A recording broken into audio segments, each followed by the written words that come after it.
నమస్కారం. ఈరోజు మనం మహాత్మాగాంధీ గారి జీవితంలో ఒక ముఖ్యమైన ఘట్టం గురించి మాట్లాడుకుందాం.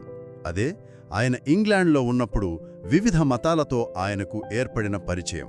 అవును, ఇది ఆయన ఆధ్యాత్మిక ప్రయాణంలో చాలా కీలకమైన సమయం. దీని గురించి ఆయన తన ఆత్మకథ సత్యశోధనలో కూడా రాసుకున్నారు. కరెక్ట్. ఆ పుస్తకం ఆధారంగానే మనం ఈరోజు కాస్త లోతుగా పరిశీలిద్దాం. సరే, ఎక్కడ మొదలైంది ఇదంతా? ఆయన ఇంగ్లాండ్లో 2వ సంవత్సరం చివర్లో అనుకుంటా ఇద్దరు థియోసాఫిస్ట్ సోదరులు పరిచయమయ్యారు. థియోసాఫిస్ట్ అంటే వీళ్ళు వివిధ మతాలు, తత్వశాస్త్రాల్లోని మంచిని సమన్వయం చెయ్యాలని నమ్మేవాళ్లు. వాళ్ళు సర్ ఎడ్విన్ ఆర్నాల్డ్ ఆంగ్ల అనువాదం ద సాంగ్ సెలెస్టియల్ చదువుతున్నారు. అదే భగవద్గీత అనువాదం.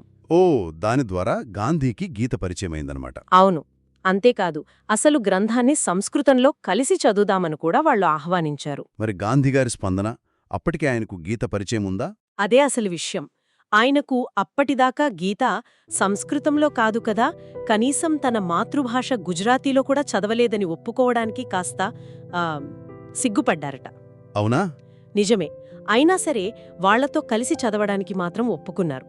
ఇది ఆయన జీవితంలో ఒక ముఖ్యమైన మలుపు అని చెప్పచ్చు. మరి గీత చదవడం మొదలుపెట్టాక ఆయనపై ఎలాంటి ప్రభావం చూపింది? చాలా బలమైన ప్రభావం.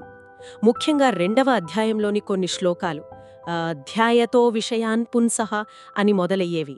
అవి మనసుపై చెరగని ముద్ర వేశాయట. ఆ శ్లోకాల భావమేంటి? అంటే ఇంద్రియాలకు సంబంధించిన వస్తువుల గురించి ఎక్కువగా ఆలోచిస్తే వాటిపై ఆసక్తి పెరుగుతుంది. ఆసక్తి నుంచి కోరిక, కోరిక తీరకపోతే కోపం, దాని నుంచి అవివేకం, ఇలా చివరికి మనిషి ఎలా పతనమవుతాడో చెప్పే భావం. అది ఆయనను బాగా ఆకట్టుకుందనమాట. ఖచ్చితంగా. గీతను ఒక గొప్ప జ్ఞానగ్రంథంగా చూడటం అప్పుడే మొదలుపెట్టారు. తరువాతి కాలంలో ఆయన చెప్పిన ఆత్మనిగ్రహం, అనాసక్తి లాంటి విషయాలకు బహుశా ఇక్కడే బీజం పడిందేమో. ఆర్నాల్డ్ రాసిన ఇంకో పుస్తకం ద లైట్ ఆఫ్ ఏషియా. ఇది బుద్ధుడి జీవితం గురించిన పుస్తకం కదా? అవును, గౌతమ బుద్ధుడి జీవితం, బోధనల గురించి. గాంధీగారు దీన్ని గీత కంటే కూడా ఎక్కువ ఇష్టంగా, అసలు ఆపకుండా ఒక్కసారిగా చదివేశానని రాసుకున్నారు. అలాగా? బహుశా దాని కథనం నచ్చిందేమో. ఏమో, బహుశా కథలా ఉండటం వల్ల అంతగా ఆకట్టుకుందేమో.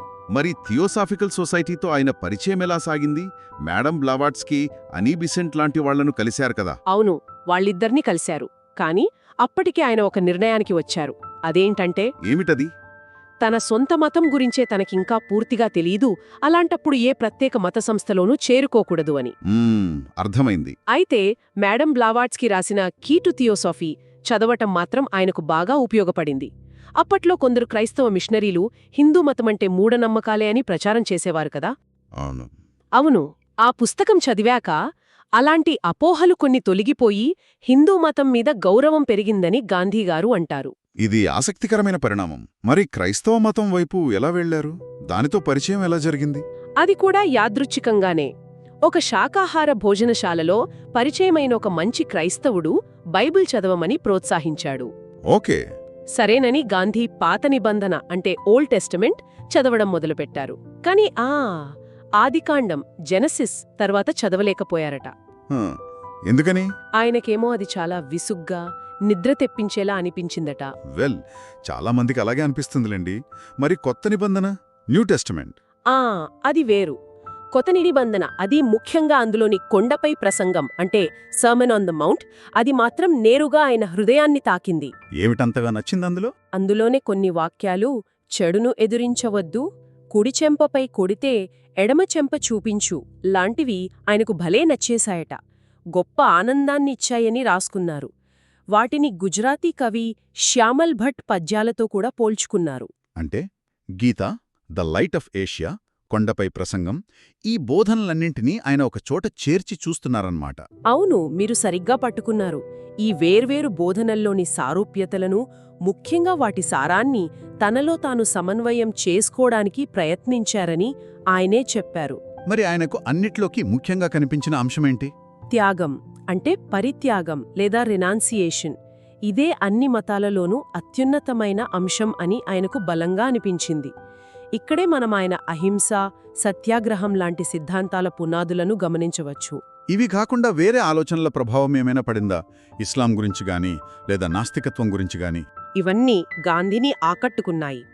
నాస్తికత్వం సంగతి? దాని గురించి కూడా చార్లెస్ బ్రాడ్లాగ్ అనే ప్రఖ్యాత నాస్తికుడి ద్వారా తెలుసుకున్నారు. కాని అది ఆయనపై పెద్దగా ప్రభావం చూపలేదనే చెప్పాలి. ఎందుకని? తాను అప్పటికే అలాంటి ఆలోచనలను దాటి వచ్చేశానని, ఆ దశలో లేనని ఆయన భావించారు. పైగా బ్రాడ్లాగ్ అంత్యక్రియలకు వెళ్ళినప్పుడు జరిగిన ఒక సంఘటన. ఏం జరిగిందక్కడ? అక్కడ ఒక నాస్తికుడు ఒక మతాధికారితో దేవుడి ఉనికి గురించి వాదించడం చూసి అది ఆయనకు అంత నచ్చలేదు. నాస్తికత్వంపై ఆయనకున్న వ్యతిరేకత అది ఇంకా పెంచిందట. ఓకే, స్పష్టంగా ఉంది.